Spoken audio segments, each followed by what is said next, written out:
What is up, everybody? It is Safety Security Alert here today, aka Luca. Hello. Today I got a really cool video of my awesome Autocall 4050-001 pull stations. Now, these are definitely some of my favorite devices in my collection now that I have them. I will say these are from the 70s and 80s. I unfortunately do not have any exact dates on when they were released and when they were discontinued. If anybody knows that, please feel free to let me know in the comment section below.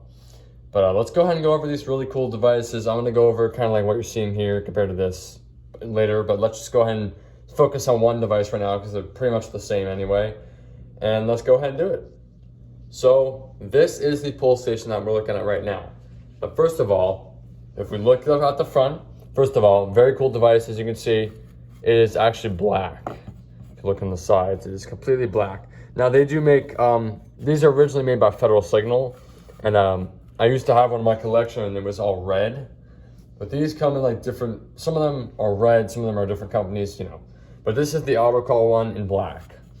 So black on the sides, red on the front, and black handle. Very cool design. I wish fire alarms were made like this today, but obviously they're not, so that's all right. But so as you can see, we have here, let's get back in the middle, sorry. So if we look at it from the front, we see fire and silver, we see pull down, autocall, and alarm. So fire, alarm, pull down. Pretty easy instructions. Now here's what I'll say about this pull station. These are listed as ADA compliant, which basically means that, for example, if you don't have a hand, you can pull it with your arm. That is so false. You can't even do it. This is so hard to pull. You can't, that's so false. I don't understand that. That's just so it would sell. Obviously, you can't lie anymore about that, so. But I think that's really ridiculous that anyways, let's move on from that. But anyways, turning around to the back here, we see our pigtail wires. Now we actually have a little bit of a difference. Let's get one of the other ones. Let's go ahead and put these side by side here. Now, these are the same model number. These are both 4050-001 pull stations. I don't know if you can really see that, but this has actually two. I have them together just so I can wire it easily, but let's just pull it back apart. This has two sets of leads. So if you look closely, we have two reds, kind of like pull them aside here. Two reds and two blacks. So positive, negative, even though this is no polarity with conventional fire alarm systems. And what this is for is that basically in a building, this is on the same, obviously you'd have a bunch of devices in the same zone. So the previous device wires will come out and go to this here, and then the next set of leads will go out to the next device, basically. Now this one is one set of leads, as you can see, and they're all both black. So I'm not sure why it's like that, but unfortunately I will say these are actually, I'm pretty sure they're actually illegal to be in buildings these days. That's what I learned. These you can still use, even though they're obviously not being made anymore and they're old. So that's basically that. So let's quickly go over how to activate this pull station. So it's pretty much just listed right there, very clearly, pull down. So what you do is you walk up to it. If it doesn't have the break glass thing, some of them are like this, go ahead and just pull it down. Very simple. There's nothing that shows it's activated. Now, a lot of these pull stations that you guys might have seen have the little yellow tab here that shows activated so that you know you've pulled it. But these, actually, the Autocall 4050-001s actually don't have that. If you look closely, it's not even like it used to have it, it just doesn't have it, which is very, very strange, but it's all good. Anyways, as you can see, it is pulled down, and of course you can't push it back up. So what you do to reset it is this has this little Phillips head screw, so we're gonna use a Phillips head screwdriver here. I'm gonna go ahead and unscrew the screw until it pops open. There it goes.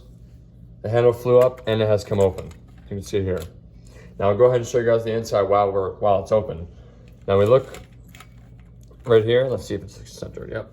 We have the switch here.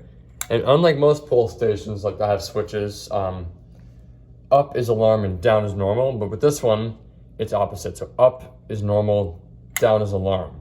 Because basically what this does is it pulls it down instead of pulling it up, if that makes sense, even though you're pulling the pull station down.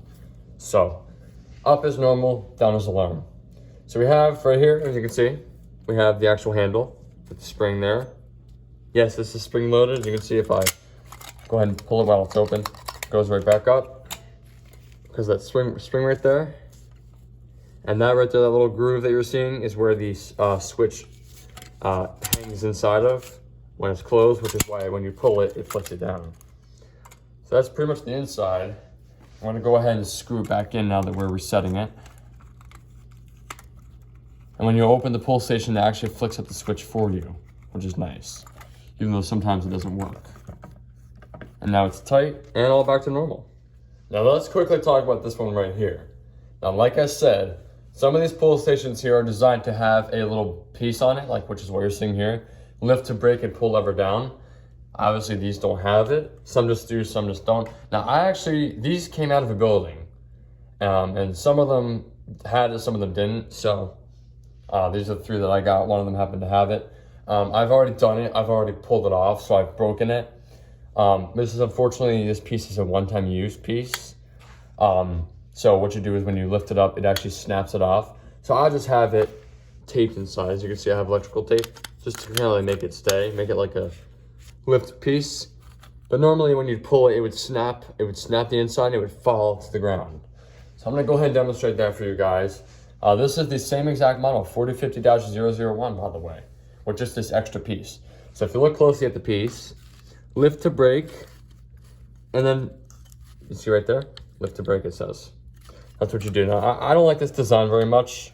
I think it's better without it. I think it's very confusing. Some people wouldn't read it in a fire. And they would just try to pull it, but you can't do that. So anyways, let's go ahead and do it. You ready? That was sort of a fail, but that works. So we lifted it off, it would snap off, and it pulls. Now let's go ahead and reset this one. There we go. I'll screw it back in. I'm not going to bother showing you the inside of this one because it's just the exact same. And that's pretty much that. All right, you guys, thank y'all so much for watching. Hope you enjoyed the video. And would I recommend getting these pull stations? Yes, I sure would. Not for a building, because obviously you can't install them because they're discontinued. But as a collector, would I get one? Yes, I sure would. Very cool devices. I have nothing else to say. I just love them. Obviously, some are in better condition than others. If you get them, you're never gonna find one brand new anymore. So you're gonna get them used. So it could be in good condition like this one, or in like scratched up condition like that one. Really depends. Anyways, hope y'all enjoyed the video, and I will see y'all next time. Bye-bye.